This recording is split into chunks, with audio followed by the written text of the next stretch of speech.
दोस्तों, हम आपको कई बार अलग अलग पहलू बताते हैं प्रवर्तन डिपार्टमेंट के बारे में, ईडी के बारे में। कई पहलू आप जानते हैं और उसको मैं एक एक बिंदु में दोहरा दूं। किस प्रकार से ईडी मुख्य रूप से और साथ साथ सीबीआई, आईटी इत्यादि इत्यादि एजेंसीज को एक साझेदारी, एक गठबंधन बना रखा है सरकार ने। किस प्रकार जो 10 या 20% राजनीतिक पहलू वाले केस होते हैं, उन 10 या 20% राजनीतिक पहलू वाले केसेस के 99% केस विपक्ष के विरुद्ध होते हैं, उनके लीडरों के विरुद्ध होते हैं। किस प्रकार से पूर्व चलने वाले केसेस जैसे ही दल बदल होता है रुक जाते हैं, बंद हो जाते हैं, अवरुद्ध हो जाते हैं, खत्म हो जाते हैं। किस प्रकार से अजीबोगरीब तथ्य होते हैं कि मैं साक्ष्य हूं आपके विरुद्ध, मैं 9 बार साक्ष्य देता हूं, उसमें आपका नाम भी नहीं लेता। 10वीं बार जब मैं गिरफ्तार हो गया हूं उसके बाद साक्ष्य देता हूं, वो उसमें मैं कुछ कहता हूं, 1-2 शब्द आपके बारे में, और उसके बाद मुझे बेल मिल जाती है और उसके बाद मैं पार्डन होके एक साक्ष्य बन जाता हूं, जिसको अप्रूवर कहते हैं। ये सब पहलू आपके चिर परिचित हैं, जाने माने हैं, आप लोग समझते हैं, जनता समझती है। ये एक रूटीन बन गया है, लेकिन रूटीन रूल नहीं होता, अपवाद है, ये याद रहे हमेशा। अब मैं इस संदर्भ के बाद अभी हाल की छत्तीसगढ़ के विषय में आपसे बात करना चाहता हूं। छत्तीसगढ़ का सो कॉल्ड लिकर स्कैम, और लिकर स्कैम भी चल रहे हैं इंडी गठबंधन के विषय में। मैं अब छत्तीसगढ़ की बात कर रहा हूं सिर्फ, ये आपको एक संदर्भ देके, एक प्राकथन देके। शराब घोटाले की एक काल्पनिक और सनसनीखेज भूमिका लिखी गई प्रवर्तन निदेशालय द्वारा छत्तीसगढ़ के विषय में, और विशेष रूप से लिखी गई क्योंकि चुनाव आ रहे थे। उसकी टाइमिंग थी चुनाव के पहले, उसका गति और दिशा थी चुनाव के पहले, और अब कल परसों उसका खुलासा हुआ है चुनाव के बाद उच्चतम न्यायालय के निर्णय द्वारा, जिसके विषय में मैं आपके सम्मुख बैठा हूं। उच्चतम न्यायालय ने एक बड़ी विचित्र चीज आपके सामने रखी है। उन्होंने ये होल्ड किया कि पूरा मामला हम खारिज करते हैं। टुटेजा नाम था मुख्य रूप से, लेकिन उनको हर प्रकार से आरोपित किया गया था कि मुख्यमंत्री के साथ मिले हैं, 70 अधिकारी मिले हैं, शासन पूरी तरह से लिप्त है। उस केस में उच्चतम न्यायालय ने कहा, पहला कि कोई ऑफेंस नहीं है, हम क्वॉश करते हैं। दूसरा कि आप जानते हैं कि प्रवर्तन वाला जो धन शोधन, मनी लॉन्ड्रिंग कहते हैं, वो आधारित होता है निर्धारित, पूर्व निर्धारित अपराध पे, जिसको प्रेडिकेट ऑफेंस कहते हैं। तो उच्च न्यायालय का ऐसा कोई प्रेडिकेट ऑफेंस ही नहीं है, तो जानवर नहीं है तो पूंछ कहां से हिल रही है? जब बॉडी नहीं है तो उसकी पूंछ कैसे हिल सकती है? तीसरा, उन्होंने कहा कि कोई इनकम टैक्स का नोटिस अगर जाता है तो इनकम टैक्स का कानून तो मनी लॉन्ड्रिंग प्रवर्तन विभाग के शेड्यूल में लिखा ही नहीं है, उसको भी आप बना देते हो। इस चीज को आपने कब बनाया? इसको आपने काल्पनिक, अपनी एक कुत्सित राजनीतिक मंशाओं के कारण 70 लोगों से अधिक अलग अलग विभिन्न डिपार्टमेंट्स के अंदर शासन को बदनाम करने के लिए, पूर्व मुख्यमंत्री बघेल के विरुद्ध हर प्रकार के आरोप लगाने के लिए, और इनकम टैक्स के ताबड़तोड़ छापेमारी के आधार पर एक प्रवर्तन का निदेशालय का केस बना दिया। तो उच्चतम न्यायालय ने कहा कि सिर्फ इनकम टैक्स के आधार पर तो आप कर भी नहीं सकते। कैसे किया, क्यों किया? उत्तर बड़ा सही है, ये तो खैर उच्चतम न्यायालय का काम नहीं इस पर जाने का। उत्तर इसलिए सही है कि आप एक तारीख चुन लीजिए, उससे मालूम पड़ेगा क्यों किया। चुनाव कब थे भाई छत्तीसगढ़ में? नवंबर 2023 में थे। तो ये तो अनिवार्य है कि चुनाव की जैसी बिगुल बजी तो ईडी की बिगुल बजी। ये वो कंप्लीटली जो है एक पपेट वाली संस्थाएं हैं जिनको एक्टिवेट किया जाता है चुनाव के पहले, और आरोप पत्र नवंबर 2023 के चुनाव के थोड़ा पहले ये था कि ये लिकर स्कैम घोटाला जिसको कहते हैं तथाकथित 2019 से चल रहा है। अरे भाई 19 से चल रहा है तो 2023 में आप क्यों उठे, क्यों जगे? और इसमें सैकड़ों करोड़ की रिश्वत दी गई है। क्या हुआ उस रिश्वत का जब अभी उच्चतम न्यायालय ने ऐसा निर्णय दिया? तो उन्होंने ये भी, और ये सब चीजें माननीय मोदी जी, माननीय अमित शाह जी, माननीय बीजेपी के सभी वरिष्ठ नेताओं ने अपने भाषणों में कहा। 2161 करोड़ का शराब घोटाला, इतने सारे 70 वहां के कर्मचारी लिप्त हैं, मुख्यमंत्री लिप्त हैं, और कई इनमें से ये टुटेजा जिसका केस निर्णित हुआ, रात रात भर, दिन दिन भर वो और उनके पुत्र इस केस में, उनको प्रताड़ित किया गया, उनसे पूछताछ की गई, उनके बयान लिखे गए। ये सब क्यों किया? आप तो शुरू से जानते थे कि अगर ये पूरा आधार है इनकम टैक्स का, जो नींव है, फाउंडेशन है, तो क्यों किया? द्वेष से किया, राजनीतिक द्वेष से। इसलिए कि आप चाहते हैं कि ये इन प्रकार ऋण, जो मैं कहता हूं बाय हुक और by crook, more by crook less by hook, आप इसका इस्तेमाल करें, जिसको चुनाव के हॉट पीरियड कहा जाता है। ये आम सही साक्ष्य तथ्यों पे आधारित प्रोसिक्यूशन नहीं है, इसको कहते हैं चुनावी प्रोसिक्यूशन। मैं कुछ प्रश्नों द्वारा अंत करना चाहूंगा। यदि कोई घोटाला हुआ तो ईडी ने इतनी लंबी जांच के बाद धन शोधन, ये इंपॉर्टेंट शब्द है, मनी लॉन्ड्रिंग का आपके समक्ष या उच्चतम न्यायालय के समक्ष एक भी साक्ष्य तथ्य रखा? और अगर धन शोधन नहीं है तो मनी लॉन्ड्रिंग नहीं हो सकती। आप खून के आरोपित हो सकते हैं, आप कत्ल के आरोपित हो सकते हैं, आप इनकम टैक्स के आरोपित हो सकते हैं, आप किडनैपिंग की हो सकती है, लेकिन मनी लॉन्ड्रिंग कहां हुई? और अगर होती तो निर्णय नहीं आता। यदि अपराध शराब निर्माताओं की फैक्ट्री से शुरू हुआ तो कृपया बताइए कि एक भी शराब का निर्माता को आपने गिरफ्तार किया या समक्ष रखा? क्यों? क्योंकि आपका उद्देश्य सिर्फ राजनीतिक द्वेष, राजनीतिक विरोध करने वाले लोग, विपक्ष के लोग।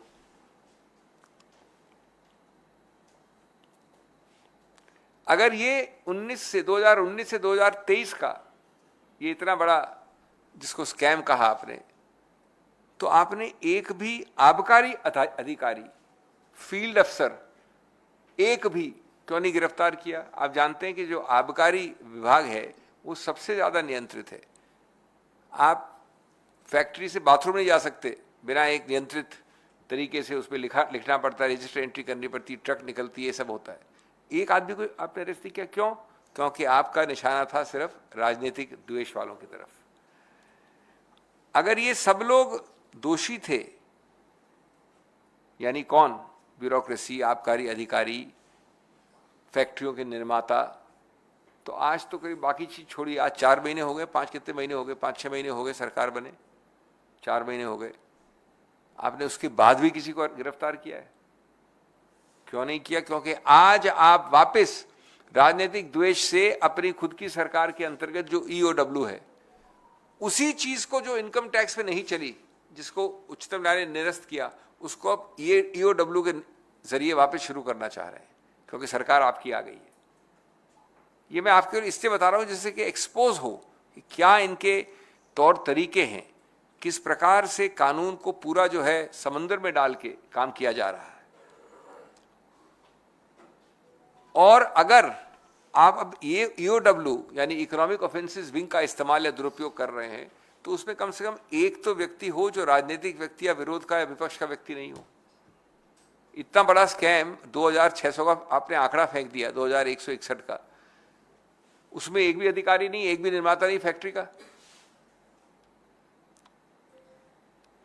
मैं अपनी बात अंत करना चाहूंगा ये कह के कि हम इस प्रकार के निर्णयों का हम स्वागत इसलिए नहीं करते कि ये हैं इसमें इन्वॉल्व, या मैं हूं या टुटेजा है, वो मुद्दा नहीं है। ये इसलिए हम करते हैं स्वागत कि ये एक सिद्धांतिक, संस्थापिक एक मूल मुद्दा है, जिससे आपको यद्यपि अमुक केस में, क्योंकि हमारा सिस्टम ऐसा है कि अमुक केस में ही निर्णय होता है, एक सर्वभ्यामी या व्यापक निर्णय नहीं हो सकता पूरे प्रदेश के लिए, लेकिन इस प्रकार के निर्णय एक्सपोज करते हैं कि आपका उद्देश्य क्या था, आपका तौर तरीका क्या था, आपके डिवियसनेस के उदाहरण क्या थे। और इसलिए ये आवश्यक है कि आपके समक्ष रखा जाए और आपके जरिए पूरे देश को मालूम हो कि ये एक और पांचवा या छठा पहलू है इस ईडी या प्रवर्तन विभाग का दुरुपयोग करना राजनीतिक कारणों से। Friends, I will be very brief in English. We have discussed with you from this podium several facets of the misuse of this coalition partner of the BJP ruling party. The coalition partners include the ED, the IT, the CBI, etc. You have heard about cases where in the 20 or the 15% cases which are political, 99% are about the opposition. What they fool you on is saying, "Arey, 80% cases are not political." We are not talking about a case against a businessman. We are not talking about a case against an individual officer. We are talking about the 20% which have political flavor.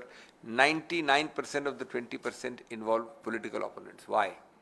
Second facet, you have seen that people who have long pending cases, advanced stages of cases, they suddenly go through that well-known, not a washing machine is a cliched phrase, now it's a laundry factory. They go through a laundry factory and that case suddenly stops. The case suddenly does not go on, it gets closed. Third facet you've seen is that a person gives 8 statements where he does not name any of you. Then he's arrested. Then suddenly 9th statement he takes a few sentences about you under arrest.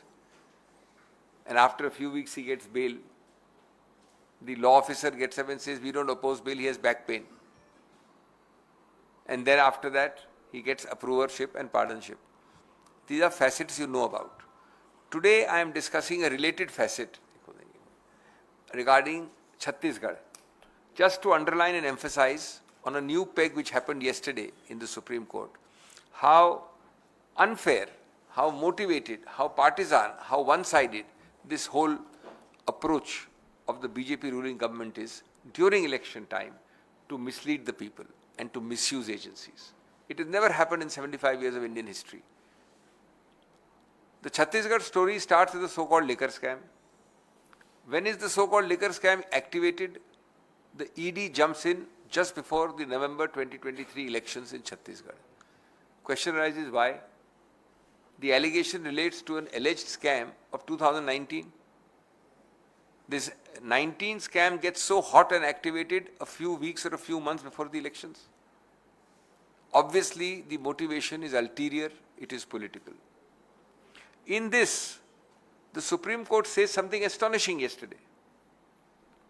It says there is no predicate offense. What are you doing about money laundering? As you know, money laundering is a consequential offense. So if there is no body, how does the tail wag without a body? But did not the ED know this much? It's the department which heads this act. Can't they read English? The entire case which was decided yesterday involved income tax allegations or notices. Even a first year student of law can pick up the act and read, income tax is not a scheduled offense. Income tax act is not in the list of PMLA schedule. Then why did you start this? And you started it based entirely on hundreds of raids, searches, etc. And hours of statements recorded. The very same people who were petitioners spent days and nights, father and son, in custody.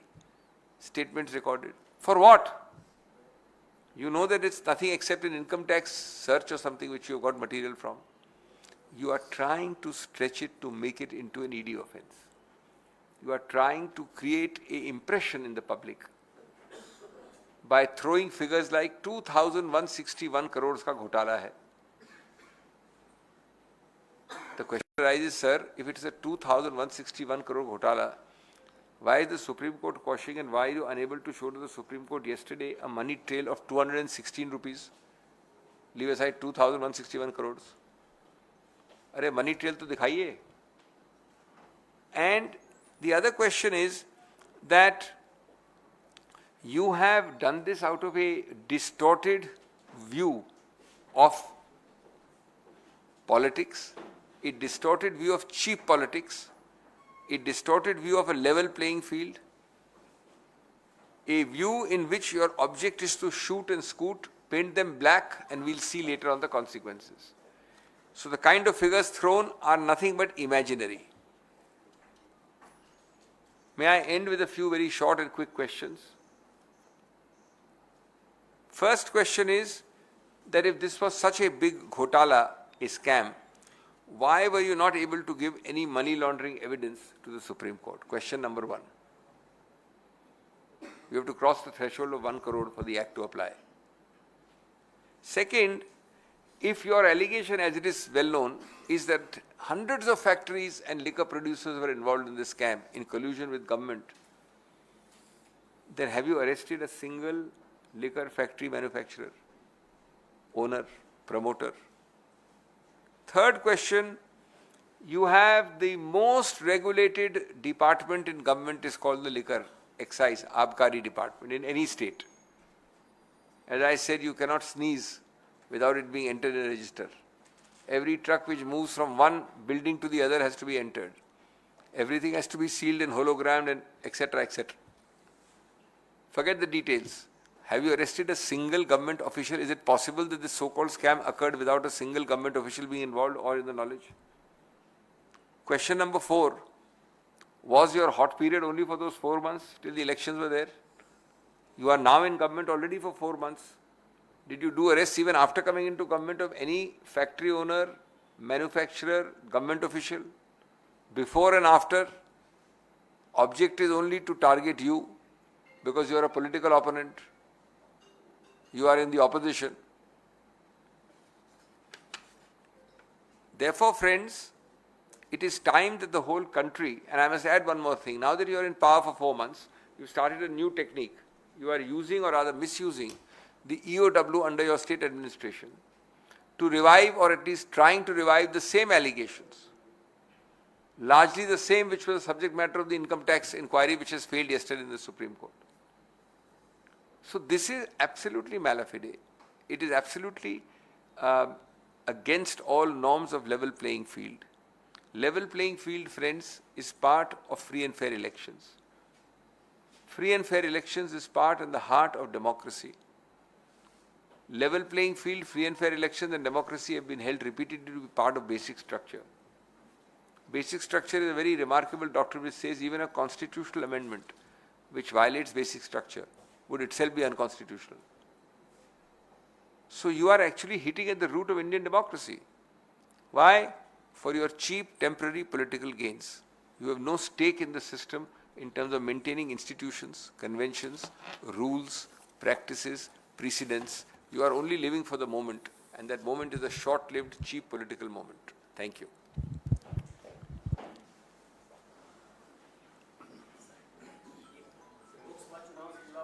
पहले इसको खत्म कर लें. Let's finish this topic first.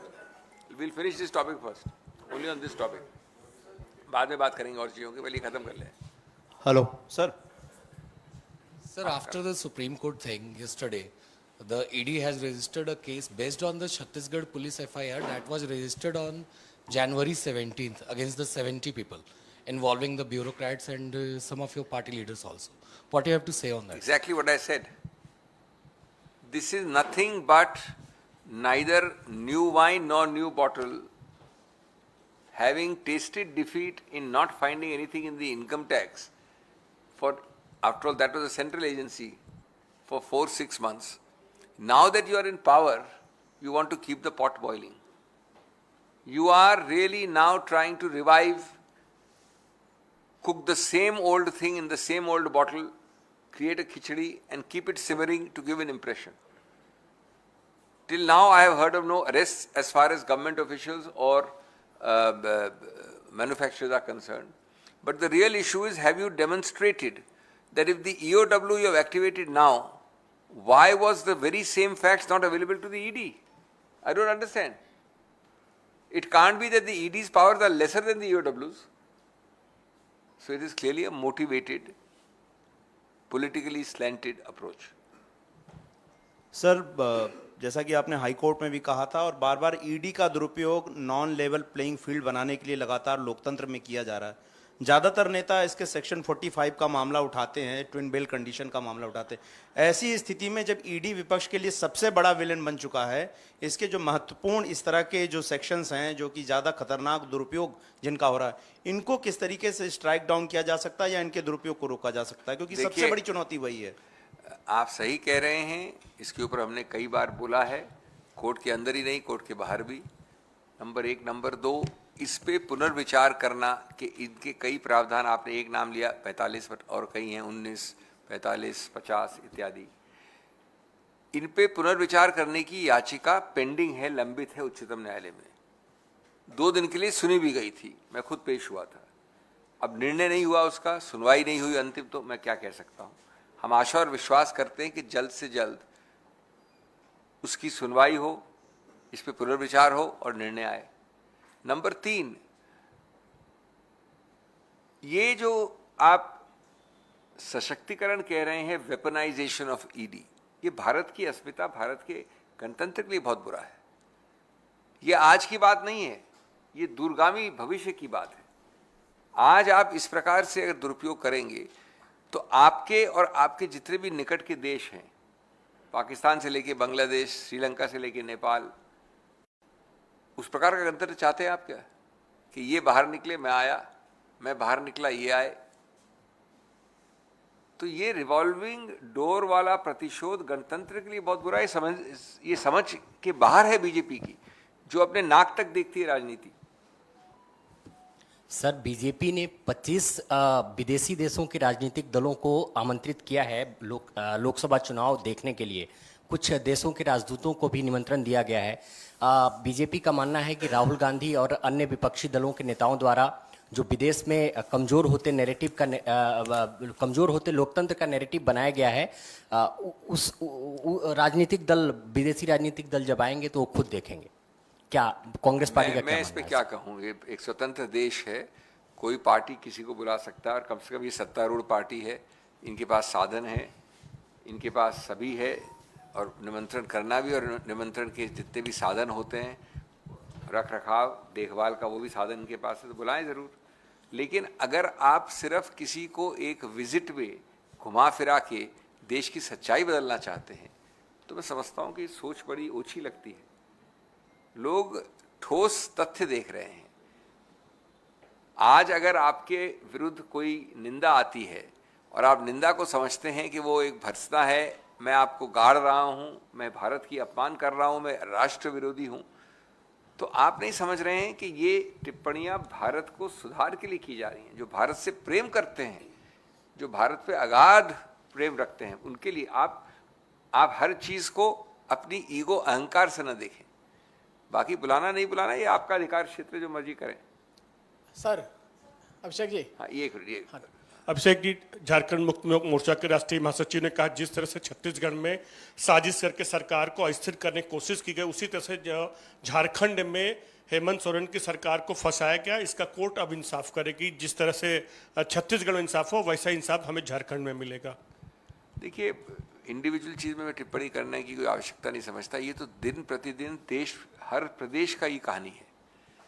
अस्थिरता के कम से कम 2 या 3 तरीके तो इन्होंने विश्वविद्यालय की पीएचडी जितने माहिर कर दिए हैं। जैसे पीएचडी इशू कर सकते हैं आप इन दो तरीकों में, बीजेपी की विश्वविद्यालय से। पीएचडी नंबर 1 कि चुनावित सरकार को कैसे गिराया जाए। आपके पास 10 उदाहरण दे सकता हूं मैं, कर्नाटक से लेके मणिपुर, महाराष्ट्र से लेके कहीं और। दूसरा विश्वविद्यालय का जो एमफिल या पीएचडी की डिग्री है, वो है कि अगर आप स्थिर करके चुनावित व्यक्ति या सरकार को नहीं हटा सकते तो भय से हटाइए, ईडी और सीबीआई की साझेदारी से हटाइए। उसका दूसरा मॉडल आप देख रहे हैं। अब आप एक बार सफल हो गए, उसके बाद चलता रहेगा, कानून की प्रक्रिया चलती रहती है। हम सब जानते हैं कि विलंब होता है उसमें, हम सब जानते हैं कि प्रोसेस इज द पनिशमेंट। तो क्या जाता है, एक बार तो कर दिया आपने अपना खेल। सर सर आप क्या इधर मेरा सवाल मैं इधर ले रहा हूँ, इधर ले रहे हैं क्या? अभिषेक जी, मेरा सवाल राजनाथ सिंह के बयान को लेकर है। कल अरुणाचल प्रदेश में उन्होंने बयान दिया कि नाम बदलने से कुछ नहीं होता है। चीन पर उन्होंने अटैक भी किया कि अगर हम भी आपके इलाकों के नाम बदल दें, तो इससे क्या होगा? ये सब नहीं करना चाहिए चीन को। आपको लगता है कि ये रणनीति सही है, अटैकिंग पोजीशन है बीजेपी की, सरकार की? ये बीजेपी की पोजीशन किसने कह दी? ये तो बिल्कुल सही है। अगर हमारे देश के 15 नाम आप बदल देंगे तो उससे क्या देश बदल जाएगा? ये तो कोई भी देश किसी देश में हस्तक्षेप नहीं करता। ये राजनाथ सिंह से कोई मतलब नहीं रखता, ये बीजेपी से मतलब नहीं रखता, कांग्रेस से मतलब नहीं रखता। अगर कोई भी देश, और निश्चित रूप से चीन, हमारे देश के नामकरण संस्कारों में पड़ जाएगा तो क्या उससे वो हिस्सा देश का, चीन का हो जाएगा? इसमें तो कोई कॉमन सेंस और औचित्य नहीं लगता। इसमें तो राजनीति होनी नहीं चाहिए।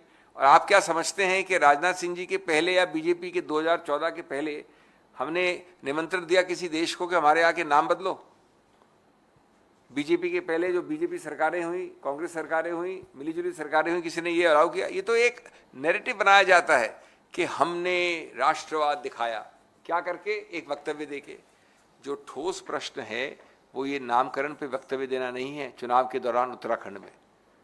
जो ठोस प्रश्न होना चाहिए, माननीय राजनाथ सिंह जी को पहले उसका उत्तर देना चाहिए कि चीन को अभी तक आपने वापस क्यों नहीं खदेड़ा, और अगर नहीं खदेड़ा तो पहली बात चीन वहां पर पहुंची कैसे जहां अभी पहुंची हुई है? ये नामकरण वगैरह तो ये तो वक्तव्यबाजी है।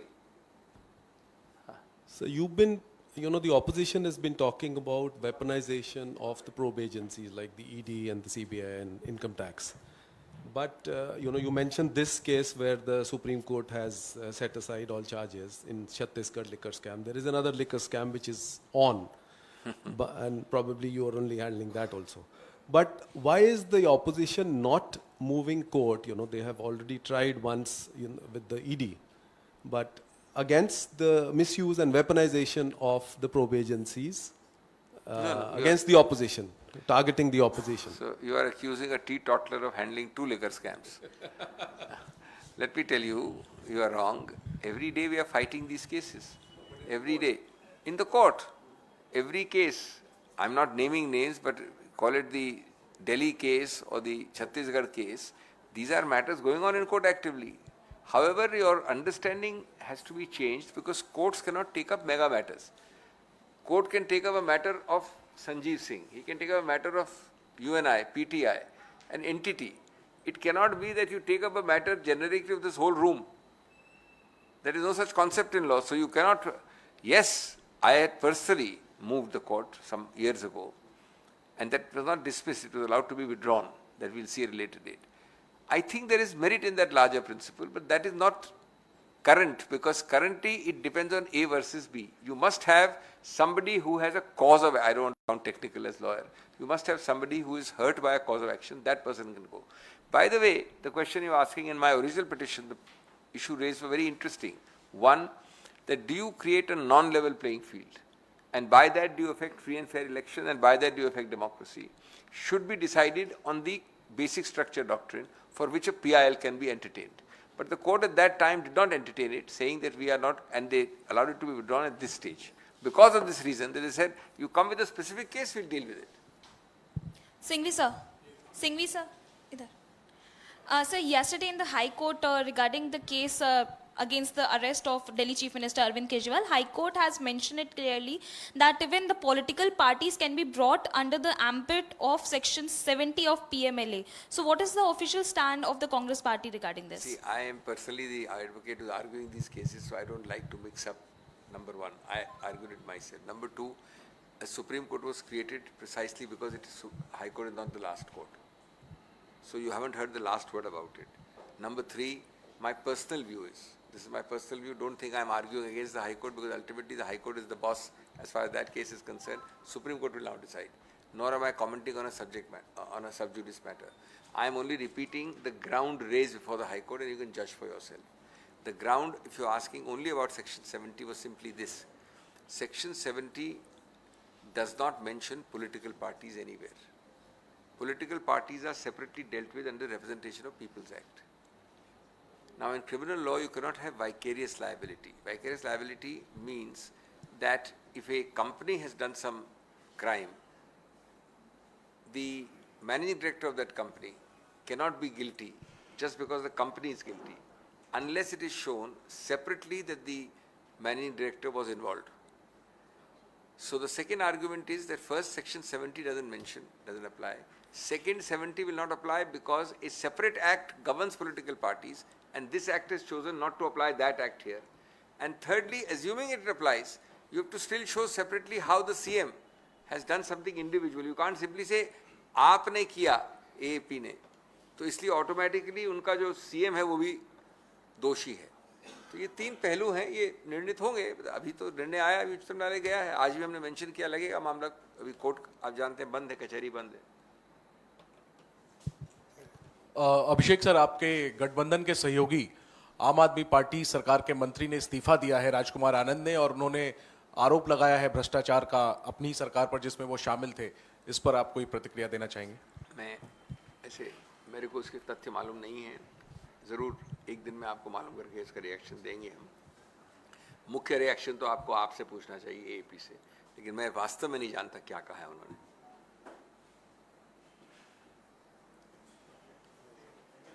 Thank you. Sorry, I'm not going to wait too long because I have a speech after this. That's why I'm overdressed. But if you have a few questions off the record, 5 minutes we can stand here. Otherwise, I'll take your leave.